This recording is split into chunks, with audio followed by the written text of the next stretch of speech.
Então, Jeremias, né, como a gente vem estudando, eu pulei já do capítulo 1, entramos no capítulo 2, eu já vou direto para o verso 13. A gente estava falando que Jeremias ele começou a profetizar, profetizou ao longo de 40 anos, mas começou a profetizar no reinado de Josias, né? Já quando pequeno, quando ele foi chamado. E aí ele tem que se desvincular do relacionamento dele com a família, do relacionamento dele com a herança sacerdotal que ele recebia da tribo de Levi. E isso é pesado para Jeremias. É pesado para qualquer um de nós, né? A gente carrega heranças que são, na verdade, expectativas dos nossos pais.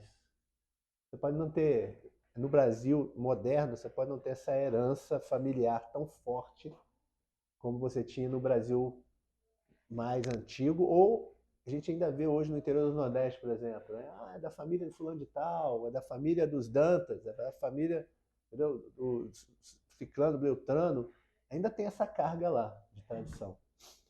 E muitos herdam um peso de responsabilidade em cima da tradição familiar. Agora, quando a gente olha para a tribo de Levi, né, isso daqui não era só uma tradição familiar, era uma instituição divina. Né? Olha, você é levita, você foi separado com um propósito por Deus para ser ministro dentro do templo. Né? Então, a carga que ele carregava de ter que representar e dar continuidade a esta herança dada por Deus era muito pesada. E aí ele teve que se levantar contra o sistema, vamos dizer assim. Ou seja, se já é difícil para nós, né, tomar posição em prol do evangelho hoje em dia, imagine para Jeremias tomar posição em prol do sistema corrompido. E aí aqui a gente não está falando que nós estamos nos levantando para anunciar o verdadeiro evangelho frente a uma igreja corrompida, mas você tem uma multiforme graça de Deus presente na igreja, que você não tem uma ordem única, né? Então, dentro dessa pluralidade da igreja moderna, você não está se levantando contra uma ordem estabelecida. Se você olhar pela perspectiva humana. Pela perspectiva espiritual, né, o mundo jaz no maligno, você está se levantando contra o maligno. Perfeito? Mas, quando você olha sobre essa ótica, sobre essa nuance, Jeremias estava se levantando contra o templo. Não tinha mais de um templo, era o templo. Contra a ordem estabelecida. E só tinha aquela. Então, não tinha muita dúvida de contra contra o que você estava levantando a tua voz. O que você estava pregando e quem você estava desafiando. Então, era uma coisa bem unilateral, vamos dizer assim. Olha, eu estou pregando contra essa ordem desse templo aqui, ninguém tem dúvida. Às vezes eu estou falando algumas coisas aqui contra a igreja moderna, quem está me assistindo ali na gravação, ou vocês que estão me ouvindo, começa a fazer seleção na cabeça de vocês, né? Alguns de vocês fazem, né? Ah, não, mas essa igreja aqui não é isso que ele está falando. Essa outra é, essa outra não é. Lá ali, Jeremias não tinha dúvida. Contra o que ele estava falando? Contra o tempo. Qual o tempo? Só tinha um, velho. Contra que ordem sacerdotal? Só tinha aquela. Então, ele foi muito perseguido por conta disso e sofreu consequências. É onde a gente tem que deixar isso bem claro. E aí, ele entra no capítulo 1, né? Aquilo que a gente já conversou da última vez, ele diz que não é capaz, Deus fala, não, você é capaz, porque sou eu que estou te enviando, então não olhe para você, olhe para mim. E aí ele fala, olha, eu prezo pela minha palavra, tá vendo ali a, a isso, olha que a vara, ela floresce, é uma amendoeira, né? Olha, ela vai florescer antes das demais árvores, é a característica dela. Então entenda que eu tenho pressa em zelar pela minha palavra, né? E eu faço aquilo que me apraz e eu estou levantando você. Aí teve um revelamento, né? Essa é piada para quem está ouvindo aí, né? É piada interna, piada interna. Aí teve um revelamento aqui do Gomes, né? De que pode ter uma dupla interpretação aquilo ali e realmente eu acho que deve ser isso mesmo. Né? Ao mesmo tempo que ele fala que ele tem pressa em cumprir a palavra dele e ele vai fazer isso, né? Ou seja, é Deus falando assim, olha, eu não estou aqui de braços cruzados sem fazer nada. Eu não estou aqui olhando e as coisas acontecem à torta e à direito e eu sou um Deus que não... eu sou o Deus do agnóstico. Né? o que o agnóstico fala assim? Pode ser que exista um Deus. Essa é a crença agnóstica. Pode ser que exista um Deus. Eu não confirmo nem desconfirmo. Mas se ele existe, ele não se interessa, entendeu? Tipo assim, ele não se mete. Ele está lá, a gente está aqui, a vida corre e é isso. Esse é o agnóstico. Deus está falando assim, eu não sou o Deus do agnóstico. Né? Eu me meto. E eu tenho pressa em fazer justiça, eu tenho pressa em corrigir os erros. E no revelamento do Gomes, né? Eu tenho tanta pressa que eu peguei um menino aqui. Eu estou chamando você ainda menino. Né? Para quê? Para que você cumpra o que me apraz. Eu escolhi você desde o ventre, tal. Aí a gente entra aqui no 2. Eu falei que era o 13, né? Mas vamos ler do 2 em diante. Mas eu quero me focar no 13. No verso 2 ele fala assim: Vai e clama aos ouvidos de Jerusalém. Assim diz o Senhor: Lembro-me de ti, da tua afeição quando eras jovens, e do teu amor quando noiva, e de como me seguias no deserto, numa terra em que não se semeia. Então Israel era consagrado ao Senhor, e era as primícias da sua colheita. Todos os que os devoraram se faziam culpados. O mal vinha sobre eles, diz o Senhor. Aí Deus começa apelando para a memória afetiva. Né? No sábado lá eu falei, quem estava aqui presente lá me ouviu falar sobre o lado afetivo da coisa. O lado afetivo do relacionamento de Deus. Ninguém estava, né? Ninguém daqui estava lá. Agora que eu me toquei. Nenhum de vocês estava. Ou vejam no card. Alguém gravou? Hã? Alguém gravou? O Rodrigo gravou. Não vai estar com som tão bom quanto está aqui, porque estava sem microfone. Porque o diácono digital não proveu, entendeu? Aí. Levou o som no fone. Caraca, ele tinha outro microfone lá, ele não usou. Ele não usou, não. Não, ele não usou. Esqueceu. Então, se der, bota o card aqui, entendeu? Se não der, beleza. Mas o que eu estava falando lá é que Deus não lida só com o racional, Deus lida com o emocional e lida muito bem com isso. Né? E em Cantares ele fala, olha,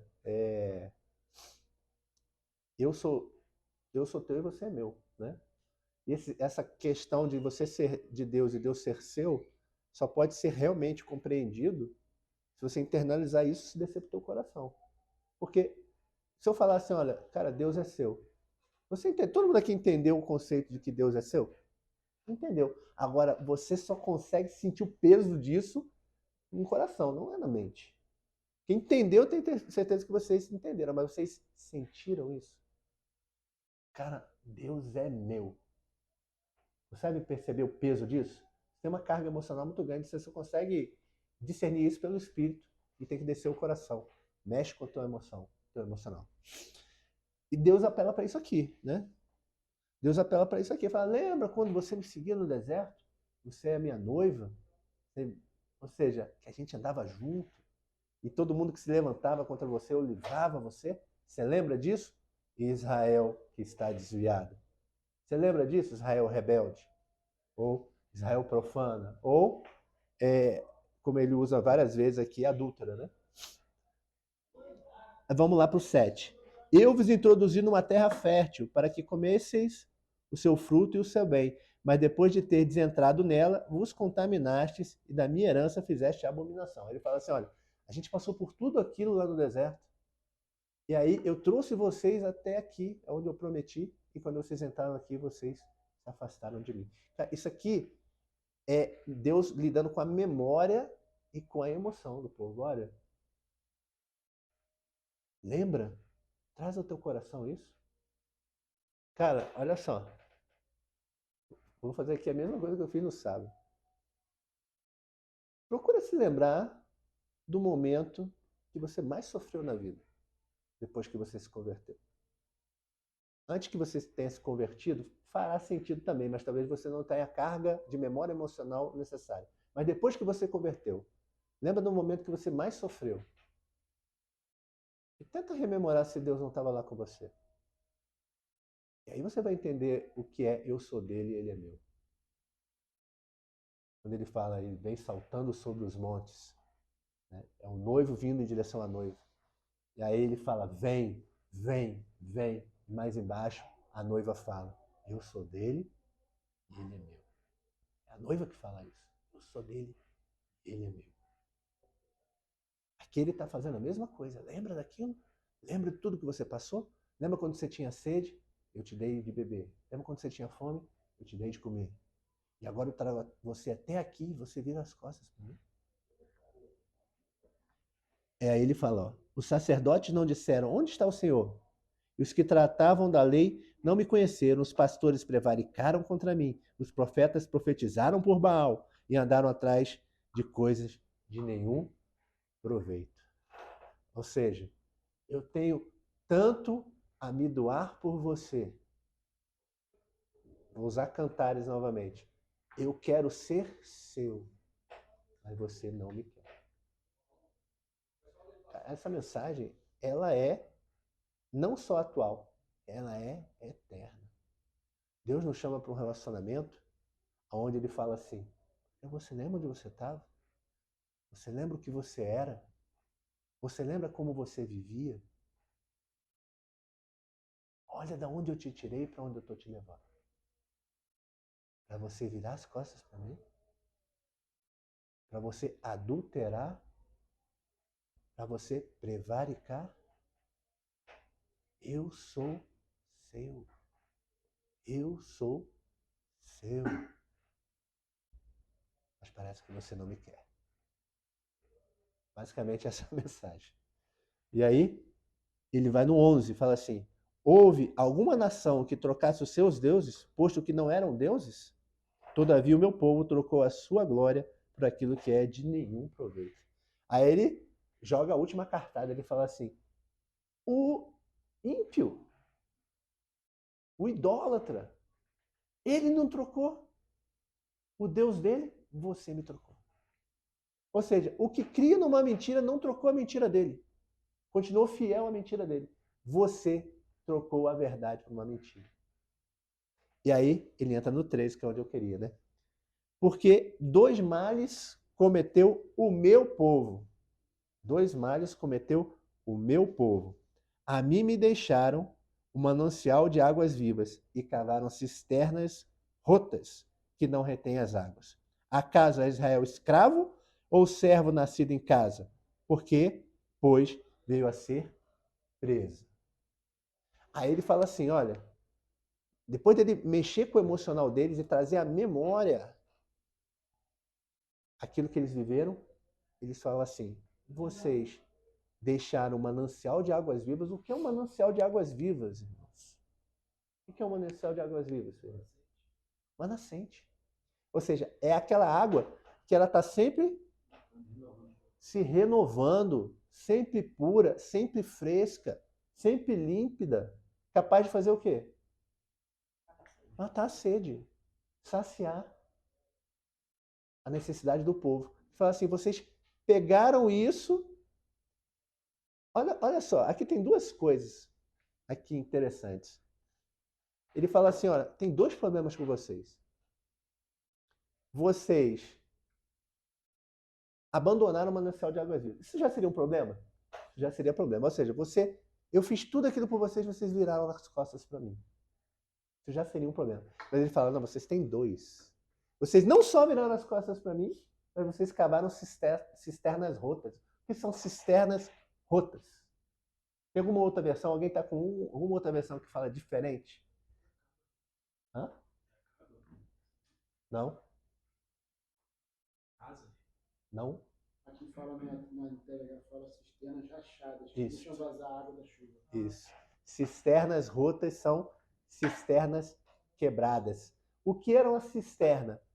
Era tipo um poço que você cavava, você preparava a estrutura para ele reter a água da chuva. Para quê? Para que você possa sobreviver daquela água, num lugar onde não tem água. Só que Deus está falando o seguinte, olha, vocês não só estão cometendo uma torpeza, como vocês estão cometendo uma loucura. Por quê? Porque tem água aqui. Vocês preferem ignorar, é como se estivesse no deserto e tem um riacho. Aí você precisa olhar se o riacho e falar, não vou beber.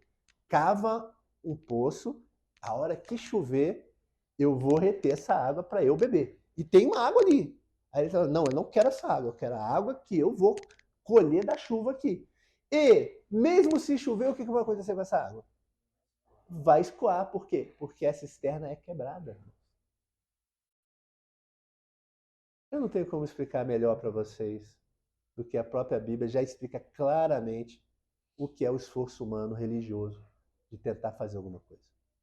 Porque aqui, o que ele está. Ele tem um contexto. Por que eu quis ler o que estava antes? Porque tem um contexto. Ele fala assim: olha, lembra de tudo que eu fiz? Lembra de tudo que a gente viveu juntos? Lembra do nosso amor?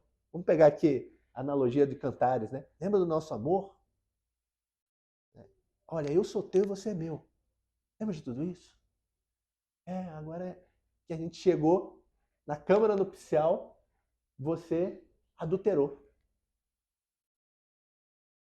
Você adulterou.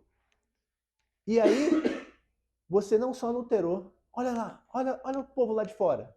Olha aqueles que não têm os valores que nós temos. Eles não adulteraram. Eles estão enganados, mas não adulteraram. Está falando o quê? Olha para aquele povo lá de fora. Eles não esqueceram os deuses deles. Vocês me esqueceram. Vocês preferiram o quê? Fazer as coisas na força do seu próprio braço. Por quê? Porque parece que é muito dolorido para vocês dependerem de mim. Por quê? Para terem um relacionamento comigo, vocês têm que adotar um padrão de vida de santidade. E vocês não querem isso. Vocês querem andar segundo os seus próprios prazeres, segundo as suas próprias paixões e seus próprios desejos. Adulterando, se enganando, cometendo torpeza e cometendo loucura. Por quê? Porque aonde tem um manancial de água, você prefere não beber dessa água para não ter que se submeter. Então, aqui, para aquele contexto da idolatria religiosa daquela época, casa perfeitamente. Mas qual o princípio por trás disso? O princípio por trás disso está que toda maquinação e construção humana é uma cisterna rota. Tudo aquilo que você faz na força do teu braço, e aí a gente sempre deságua nisso, né? É o homem sem Deus ou o homem que pensa que tem Deus, mas também é sem Deus, é o religioso. Ele não tem um relacionamento com Deus. Pronto, eu ia chegar nesse ponto. Eu ia chegar no filho pródigo em algum momento. Aí você, revelamento, cara, o cara tá muito ungido, cara. O cara tá muito ungido no revelamento. A gente vai chegar nesse conceito do filho pródigo. Você tem dois padrões aqui, e Deus está falando assim, olha, isso não só é idolatria, isso não só é prevaricação ou adultério, isto é loucura, é insanidade. É insanidade. E eu preciso que vocês se lembrem o quê? Que nós temos um relacionamento. O que Deus está falando para nós hoje aqui como igreja moderna? Nós temos um relacionamento com Deus. Ele é o nosso amado. E nós somos dele. Mas ele é nosso. Nós somos dele, mas ele é nosso. Então, isso é um relacionamento de cumplicidade. Tem uma conotação sexual no livro de Cantares que Deus usa para mostrar o relacionamento dele conosco. Quando lá em Gênesis, quando a Bíblia fala que Adão conheceu Eva, ele não fala de conheceu, tipo assim, eu conheço você, eu conheço Ferreira. Não é conheceu de, eu sei quem ele é. Não, conheceu, Adão se doou a ela e ela se doou a Adão, a ponto deles coabitarem juntos e terem a intimidade mais plena que um casal pode ter. Isso é conhecer. Então Deus está falando assim, olha, eu e você pertencemos um ao outro. Por quê? Porque Deus tem uma intimidade tão plena com o Pierre que o Pierre é dele. E Deus, nesse relacionamento, tem uma intimidade que só tem com o Pierre. Por isso, Deus é dele.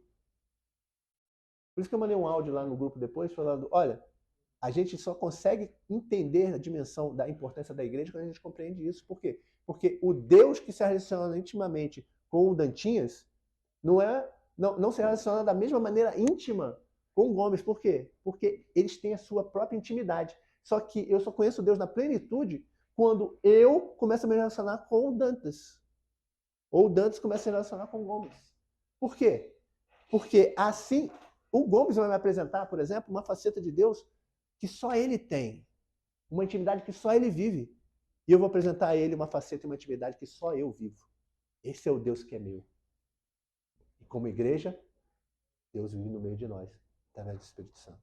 E ele está falando assim, olha, vocês se lembram disso? Isso se perdeu. Vocês caminham em loucura. Vocês estão cavando cisterna para colher água da chuva quando eu sou um manancial de águas vivas. E ele apela para uma coisa aqui que é interessante. É por isso que eu pedi para botar o filme. Quem vai estar assistindo aí, eu não sei se você quer virar, ou eu só falo para a pessoa procurar no YouTube isso. Mas se você quiser, você vai procurar depois um clipe do filme Mar de Fogo. Eu boto assim. Você pode botar, pronto, o nosso diácono digital vai botar o link lá, do Mar de Fogo. O filme Mar de Fogo, eu vou dar uma sinopse rápida aqui, né? É de um cowboy do Velho Oeste americano, que ele era descendente de índio, ele tinha uma mãe que era índia e um pai branco. Mas ele não aceita bem a identidade dele de indígena. Né? Ele se veste como cowboy, ele é quase branco, não dá para perceber que ele é descendente de índio. Ele é quase branco, ele se veste como cowboy e vive a vida de brancos. E ele fazia rotas de correio no Velho Oeste, né, que o cara saía do leste e ia para o oeste americano levando cartas. E ele bateu várias vezes recorde de cruzar os Estados Unidos levando cartas, participou depois de várias corridas, isso é uma história real, tá? Ele participou de várias corridas, ganhou várias delas, corridas de distância, correndo com um cavalo que era um Mustang. Mustang é o vira-lata dos cavalos naquela época, entendeu? Ele não era um cavalo de raça árabe. E aí o cavalo chamava Hidalgo. E aí esse cara ele é convidado para participar de uma corrida na Arábia contra vários cavalos puro sangue de raças milenares, e o cavalo tinha uma importância muito grande na Arábia, o tem até hoje, né? E esse cara vai, ele é patrocinado para ir para lá, para correr lá.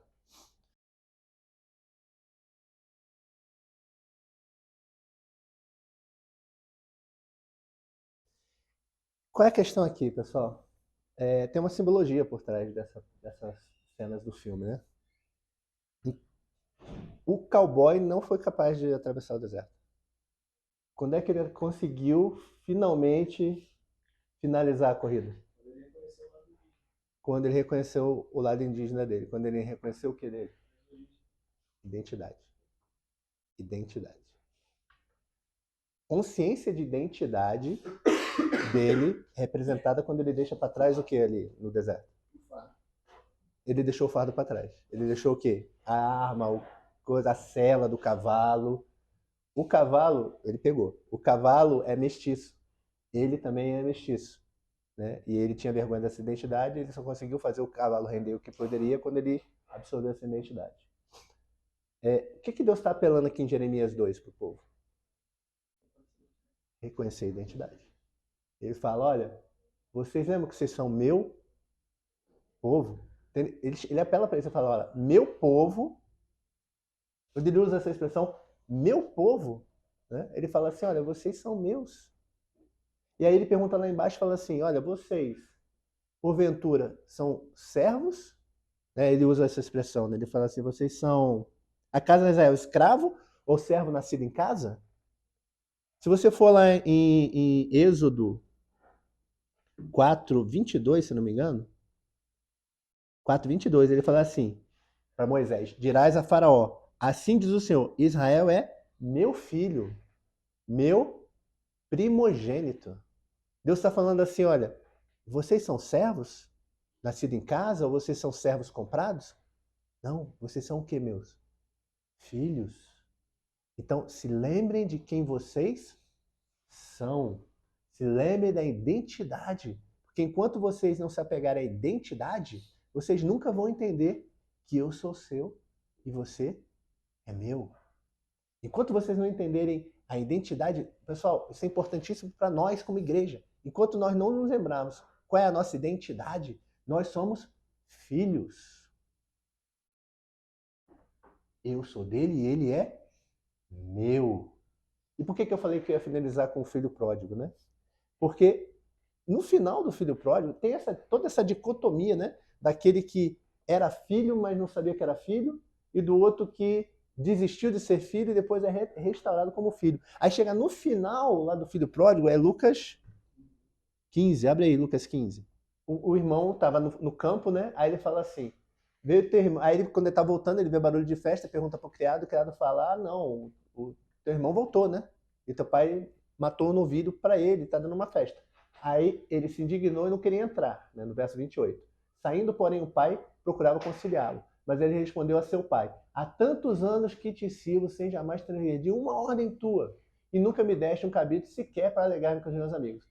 Vindo, porém, esse teu filho que desperdiçou os teus bens com meretrizes, tu mandaste matar para ele um novilho cevado. Então ele respondeu ao pai, meu filho, tu sempre estás comigo. Tudo o que é meu é teu. Entretanto, era preciso que nos regozijássemos e nos alegássemos, porque esse teu irmão estava morto e reviveu, estava perdido e foi achado. Tem duas coisas aqui. Primeira, a mais notória, né? Tudo que é meu é teu. Então, ou seja, eu sou teu. Tudo que eu tenho é teu. Eu sou teu. Eu sou teu. Agora tem uma coisa que é meio subliminar aí. O irmão fala o quê pro pai? Sim, e aí aconteceu o quê?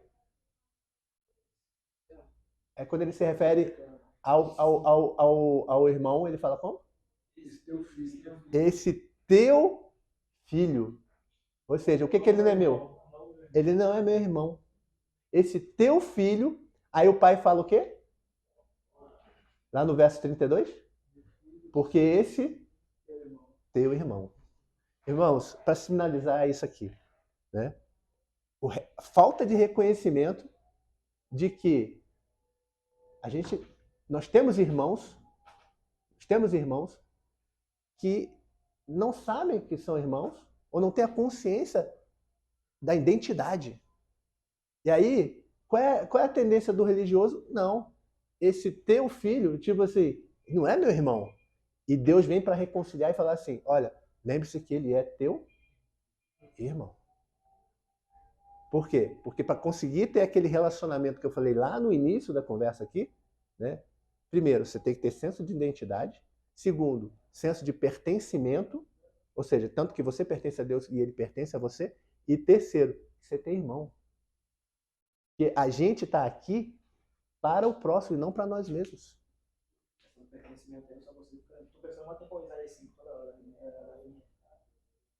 De que eles foram gerados como vinha, mas pronto, tem uma parte de Jeremias que ele volta a falar isso. No mesmo capítulo, é porque não deu tempo de eu trabalhar. No Jeremias 2, aqui, no Jeremias 2, ó, quer ver? No Jeremias 2, cadê? Jeremias 2, no mesmo 2, é porque não deu tempo hoje. Ele fala assim, ó, eu mesmo te plantei como vide excelente, da semente mais pura. Como, pois, te tornaste para mim uma planta degenerada, como vide brava. Você pegou, você já, é revelamento, cara. Aí, vamos estar cheio de revelamento. Entenderam, irmãos? Então, a importância disso e qual é a aplicação para o dia de hoje? Entendeu? Nós existimos para Deus, Ele existe para nós. Nós temos pertencimento mútuo.